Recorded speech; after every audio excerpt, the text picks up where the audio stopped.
Bon, j'avais déjà fait une vidéo là-dessus, mais je viens d'avoir un commentaire sur une de mes vidéos et je me dis que peut-être il faudrait faire un rappel.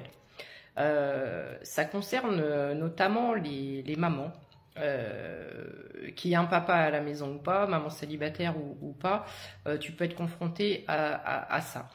En fait, donc il y a deux cas de figure.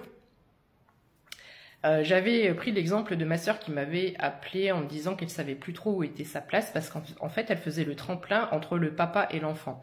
Un exemple tout bête, l'enfant voulait attendre son père pour dîner le soir. Et le père disait qu'il rentrait trop tard et donc le coucher était trop tard pour l'enfant, etc., etc.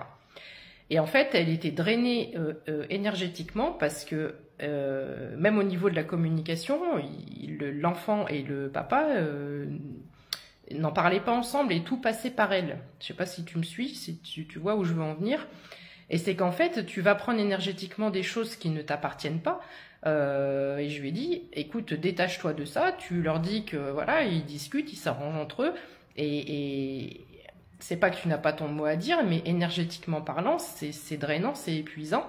Parce que tu passes ta vie et ton temps à faire le tremplin entre ce que un tel veut et ce que l'autre demande, etc. Et ce n'est pas ton job en fait, c'est pas ton rôle. Et de même, si tu es une maman célibataire et surtout si ton enfant est en âge de pleine conscience par rapport à son avenir, par rapport à ses actions, de trouver sa voie au niveau professionnel, d'aller à l'école ou pas, etc. En fait, je pense qu'il faut qu'on prenne une espèce de distance avec nos enfants, dans le sens où c'est évident qu'en tant que parents, on veut que nos enfants réussissent, etc. Mais on va être là pour les conseiller, pour leur montrer le bon chemin, surtout que de par notre expérience, on sait ce qui est bon, ce qui est pas bon. 0202, on sait les erreurs que nous on a faites et on veut pas que, on souhaite pas que nos enfants fassent les mêmes en fait. Donc tout ce qu'on va leur dire, eux vont prendre ça pour quelque chose de négatif, on les saoule, etc. Alors que nous, on sait que c'est plutôt pour eux et pour leur bien-être, quoi. Donc en fait, ce que je veux dire par là, c'est que si ton enfant est en âge de comprendre les choses, de comprendre qu'il y a des choses qui sont importantes pour son avenir, etc., si tu as fait ton job j'allais dire d'être humain, même pas de parent, parce que je pense qu'il faut qu'on prenne une certaine distance et qu'on voit l'enfant dans son entièreté, pas juste dire c'est mon enfant.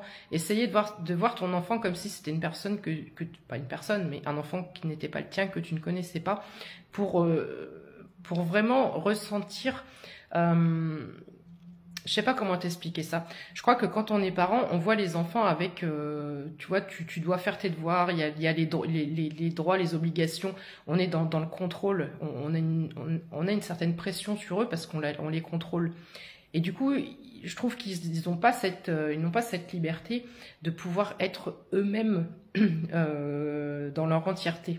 On les voit pas sous cet angle-là, c'est ce que je suis en train de travailler avec ma fille en ce moment, pour me dire, ok, t'es ma fille, mais t'es aussi un être à part entière, avec des envies, des besoins, etc. Donc moi, je ne veux plus maintenant me faire un nœud au cerveau, ou me faire la boule au ventre, parce qu'elle va pas m'écouter. Tu veux pas aller prendre ta douche, une fois, deux fois, trois fois, eh ben écoute, demain, si à l'école on te dit que tu sens mauvais et que tu perds des amis, je t'aurais prévenu, tu vois, c'est des exemples tout bêtes. Tu veux pas faire tes devoirs, une fois, deux fois, trois fois. Alors ok, vous allez me dire oui, mais en tant que parent, tu as la responsabilité de faire du forcing, etc., etc.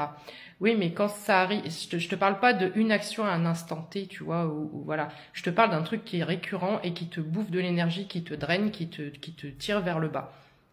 T'as fait ton job, t'as prévenu, t'as machin, t'as machin. Moi, j'en suis au point aujourd'hui que je lui dis, écoute, si tu rates ton année scolaire, parce que très clairement, je suis épuisée, je lui répète tout le temps la même chose. Si tu rates ton année scolaire, eh ben tant pis. Et je me dis, tant pis. Bon, elle est en sixième, voilà, c'est pas la cata. Au pire, elle redoublera, mais peut-être que l'année prochaine, elle m'écoutera. Voilà.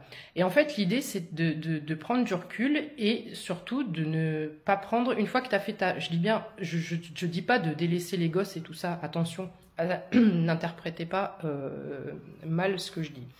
Une fois que tu as fait ton job et ton rôle de parent, que tu les as aiguillés, conseillés, que tu les as informés sur les risques potentiels, sur les dangers potentiels. Si tu fais comme ci, il va se passer ça. Si tu fais comme ça, il va se passer ça. Tu vois ce que je veux dire? Une fois que tu as fait ça, Eh ben, le fais pas une fois, deux fois, trois fois, quatre fois, cinq fois, machin. Surtout si t'as un enfant comme moi, même malgré les punitions, etc., ou les sanctions, ouais, il y a plus rien qui fonctionne. C'est une génération vachement en avance par rapport à la nôtre, je trouve. Et du coup, c'est épuisant. Et moi, à un moment donné, je pleurais tout le temps. Je savais plus comment faire avec elle. Et bah, c'est pas grave. Voilà, j'ai appris à lâcher prise. Donc en fait, tout ça pour dire, ne prends pas énergétiquement ce qui ne t'appartient pas. Accompagne, fais ton job, fais ton rôle, mais ne va pas t'épuiser et lâche prise. Et tu verras, en plus, il y a un truc, l'esprit de contradiction des gosses. Je sais pas si tu as remarqué, mais par exemple, alors je prends l'exemple de moi et la douche avec ma fille, c'est assez catastrophique. Va prendre ta douche. Non, non, non, non, non. Une fois, deux fois, trois fois. Non, toujours pas. Ok. Mais le jour où, par contre, je vais pas lui dire, je vais passer une semaine, je vais pas lui dire une seule fois. Eh ben, il y a un moment donné, elle va venir me voir, puis elle me dit, bah, tu me dis pas d'aller prendre ma douche cette fois. Tu vois? Ou alors, elle va la prendre d'elle-même, quoi. Donc, il y a en plus cet esprit de contradiction qui est assez agaçante. Donc voilà, tout ça pour dire, occupe-toi de toi, recentre-toi et concentre-toi sur toi, et ne te laisse pas bouffer, même si c'est tes enfants, ne te laisse pas bouffer énergétiquement. Voilà, j'espère que ça aurait pu te servir.